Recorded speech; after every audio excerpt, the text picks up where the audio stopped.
ఎవరి సొమ్మైనా తిని నువ్వే మర్చిపోకపోతే దేవుడు ఎట్ట మర్చిపోతాడన్నా? నమ్మదగిన దేవుడు. నీ అవసరాలు పక్కన పెట్టి మరీ ఇచ్చావుగా. నీ ఒంట్లో ఓపిక లేనప్పుడు కూడా పరిచర్య చేసావుగా. నేను తినడం కన్నా ఇది దైవజనులు తినాలని పట్టుకొచ్చి పెట్టావుగా. నీ మనసులోని నా ప్రేమ, ఆ సమర్పణ మర్చిపోవటం న్యాయస్తుడు కాదు. జ్ఞాపకం పెట్టుకుంటాడు.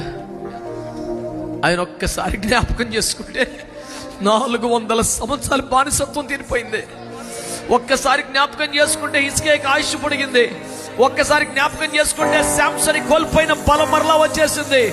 నిన్ను జ్ఞాపకం చేసుకుంటే స్వస్థత రాదా? జ్ఞాపకం చేసుకుంటే ఆరోగ్యం రాదా?